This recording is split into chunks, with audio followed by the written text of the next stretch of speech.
What about our happy You know what? I'm just gonna. Reality dating shows thrive on the illusion that love can be condensed into a handful of weeks, that soulmates can be uncovered through a whirlwind of emotions, and that just maybe, a few couples will walk off into the sunset. But for every love story, there's a mismatch, and Love is Blind Season X delivered one of the most glaringly obvious ones, Dave and Lauren. Fans watched their journey unravel, from the emotional pod conversations to the hesitant steps down the aisle, and many saw the red flags before Lauren even did. So let's break it down. Why Dave was never, in a million years, going to marry Lauren. 1. The pods. When the red flags started waving. In the Love is Blind experiment, couples form connections without ever seeing each other. The idea is that emotional intimacy triumphs over physical attraction. It sounds great in theory, but for some, like Dave, it's more of a game than an actual life-changing experience. From the very beginning, Dave played the perfect role.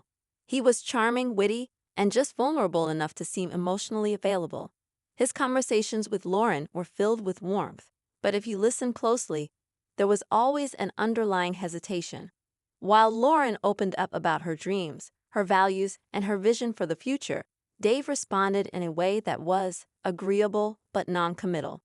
Lauren, I want someone who sees marriage as a lifelong partnership, not just an experience. Dave, yeah, I totally get that. It's really important. But did he though? Because as much as he agreed, he never really reciprocated with details about his vision for the future. Instead, he mastered the art of mirroring Lauren's excitement without ever offering a strong stance of his own. And let's not forget, Dave had options. The pods weren't just about deep emotional connections. They were a competition. And Dave, ever the smooth talker, had flirtations with at least 2 other women before ultimately choosing Lauren. Was she truly his #1 choice, or was she just the safest bet?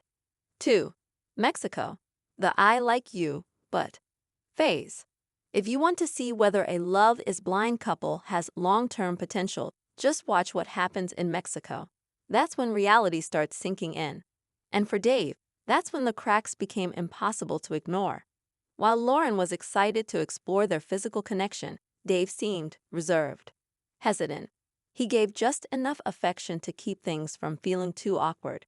But the energy was different. The fire wasn't there. There was always an excuse. I'm just tired. I need a little more time to adjust. I don't want to rush anything. But was that really it? Or was Dave simply starting to realize that, without the protective barrier of the pods, things didn't feel the same? One of the biggest moments in Mexico was when Lauren playfully asked about their future. Do you think we'd have a big wedding or something more intimate? Dave hesitated, not in the I'm thinking about it way, but in the I don't really want to answer this way. And when he finally spoke, his response was vague, something about how he could see both sides. Lauren brushed it off at the time, but the audience saw what she didn't. Dave was already preparing his exit strategy. 3. Real life hits. We're just so different. When the couples returned to the real world, the fantasy started fading. For some, it made their love stronger. See, the actually solid couples. For others, it exposed just how surface level their connection had been. See, Dave and Lauren. Lauren was ready to integrate Dave into her life. She brought him to her favorite places, introduced him to her friends, and talked excitedly about their future. But Dave? He stalled. Every time a real-life topic came up, finances, family expectations, living situations, Dave responded with the classic, yeah, we'll figure it out. Translation: I don't actually want to figure it out, but I don't know how to say that yet. One of the biggest turning points came when Lauren excitedly showed him a potential apartment listing for after the wedding. Instead of engaging, Dave shrugged. Let's not rush into anything. That's when it clicked. Lauren was all in. Dave was not even close. And then came the biggest red flag, the way he talked about their differences. At first, their contrasting personalities seemed like an opposites attract situation. Lauren was bubbly, expressive, and emotionally open. Dave was more reserved, logical, and, let's be honest, emotionally distant.